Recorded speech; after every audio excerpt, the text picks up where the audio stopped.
Good morning, I'm Taylor Wilson, and today is Monday, January 20th, 2025. This is the Excerpt. Today, it's Inauguration Day. What's Donald Trump planning as part of his first actions in his return to the White House? Plus, a ceasefire is underway between Israel and Hamas, and what's next for TikTok? It's Inauguration Day in America. Ceremonies have been shifted inside amid bitterly cold temperatures in Washington, but otherwise the day's major beats will remain in place, including performances by acts like Carrie Underwood, while the presidential parade was moved to Capital One Arena in D.C. The 20th Amendment outlines the date on which power transfers from one president to another, and it even dictates the transition down to the minute. According to the amendment, the president-elect officially becomes the sitting president at the stroke of noon on January 20th. That's true regardless of whether the president has taken the presidential oath of office or not. Generally speaking, though, the day is meticulously planned to make sure the oath has been taken by or as close as possible to noon Eastern Time. As for Trump's first week and beyond, he's planning 100 immediate executive actions. I caught up with USA Today White House correspondent Joey Garrison for a look ahead. Joey, thanks for hopping on today.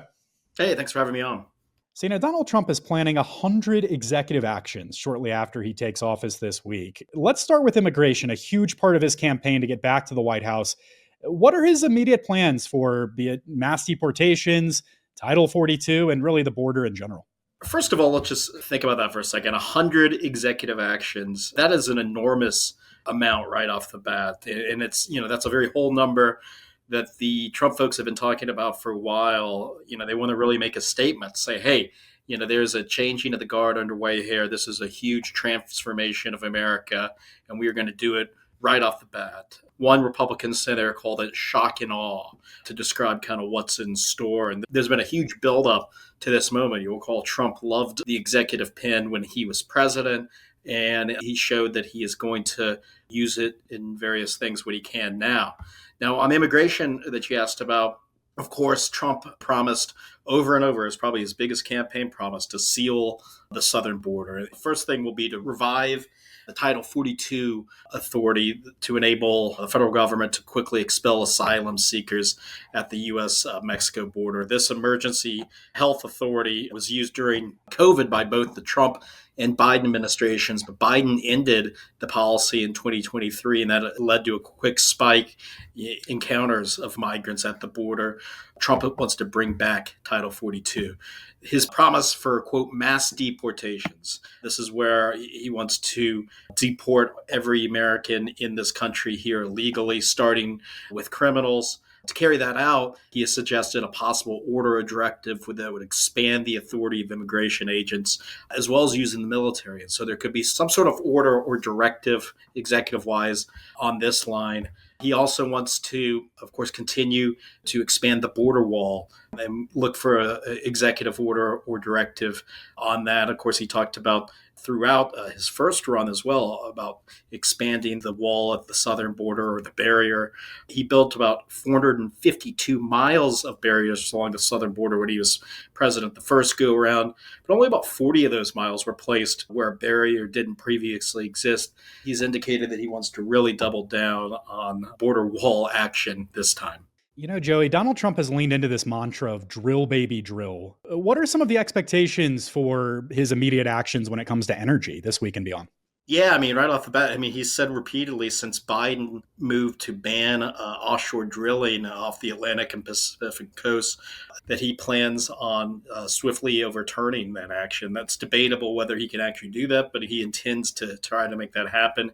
He's also looking to create a new National Energy Council that's going to be led by Doug Burgum, his incoming nominee for Secretary of Interior. The idea behind this council is to find new ways for, quote, energy dominance. He's also talked about getting rid of what he's called the electric vehicle mandate, which is a rule that requires auto manufacturers to cut greenhouse gas emissions by half by 2027. Because of that rule, that's forcing many auto manufacturers to choose to build electric vehicles. Trump has campaigned hard against electric vehicles, and he said he's going to eliminate this EPA rule that Biden push. So those are some of the things that you can expect, all for this idea of, hey, we're going to increase the domestic production of oil here in the United States, which ironically comes at a time when we're actually at an all-time high in oil production here in the U.S. All right. It's a big week, Joey. Joey Garrison covers the White House for USA Today. Thank you, sir. Hey, it's a big week indeed. Thank you. Hamas released 3 Israeli hostages, and Israel released 90 Palestinian prisoners yesterday on the first day of a ceasefire. Fireworks were launched in celebration, while buses carried Palestinian prisoners to Ramallah on the West Bank, where thousands of people waited to welcome them. Those freed from Israeli prisons included 69 women and 21 teenage boys from the West Bank and Jerusalem, according to Hamas. In Tel Aviv, hundreds of Israelis cheered and cried in a square outside the defense headquarters as a live broadcast from Gaza showed 3 female hostages getting into a Red Cross vehicle surrounded by Hamas fighters. The truce calls for fighting to stop, aid to be sent into Gaza, and 33 of the nearly 100 remaining Israeli and foreign hostages to go free over the 6-week first phase in return for nearly 2,000 Palestinian prisoners held in Israeli jails. It's believed many hostages are dead.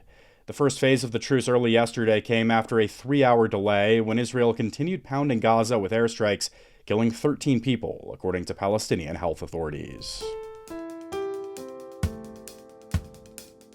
Just hours after a brief shutdown of TikTok across the nation, President-elect Donald Trump proposed to let the U.S. own half of the social media platform to satisfy a law requiring the Chinese-owned app to divest its U.S. operations. Trump said he decided to rescue TikTok because the platform, used by 170 million Americans, helped him reach young voters, has a tremendous, in his words, audience, and the end of its operations in the U.S. would cost Americans jobs. At a rally yesterday, he said, quote, "We don't want to give our business to China. We don't want to give our business to other people," unquote. Trump said the U.S. government would not be putting up any money, rather it would be providing approval for the agreement. Earlier in the day, Trump said that he would sign an executive order when he returns to the White House this afternoon that would give TikTok the ability to operate in the U.S. without going into detail. Last week, the Supreme Court upheld a bipartisan law that President Joe Biden signed and declined to enforce or intervene to halt as it kicked in, effectively banning the platform stateside. You can read more with a link in today's show notes. The NFL's conference championship games are now set. The Buffalo Bills beat the Baltimore Ravens yesterday in a snowy Western New York game that saw multiple huge missed catches, including one late that would have potentially forced overtime. They'll take on the Kansas City Chiefs for yet another playoff rematch, with the winner heading to the Super Bowl. On the NFC side, the Philadelphia Eagles won to advance against the Washington Commanders in a divisional rivalry matchup, coming off a big upset win on Saturday of the Lions. Championship Sunday is set for next weekend, and we've got you covered until then with USA Today Sports. The Santa Ana winds that fanned the fires devastating Southern California are forecast to return as firefighters continue working to douse the deadly blazes that have destroyed more than 10,000 homes, businesses, and other structures. The National Weather Service said in its red flag warning that humidity is expected to fall sharply and a strong Santa Ana wind is expected to develop today, at least through tomorrow. Peak wind speeds are forecast to reach 50 to 70 miles an hour along the coasts and valleys, according to the Weather Service office in Los Angeles. Those winds could create new fire problems and worsen existing ones. The Eden fire near Pasadena was around 81% contained as of last night, and the Palisades fire was 56% contained. The Eden fire has killed at least 17 people, according to the LA County Medical Examiner. At least 10 have died in the Palisades fire. President-elect Donald Trump said that he will visit Southern California on Friday to survey the damage caused by the fires. His visit will likely be the first official trip of his second term as president. And today is Martin Luther King Jr. Day. Ultimately, there will be a day where at least many elements of the dream that Dad envisioned will become reality. Now, that does not mean we've not made strides in progress, but it still means if you took a measuring stick, you would have to say, you know what, we've got a long way to go. That's his son, Martin Luther King III. For more on the life and legacy of Dr. King, head to usatoday.com. And thanks for listening to The Excerpt. You can get the podcast wherever you get your pods. And if you're on a smart speaker, just ask for The Excerpt. I'm Taylor Wilson, and I'll be back tomorrow with more of The Excerpt from USA Today.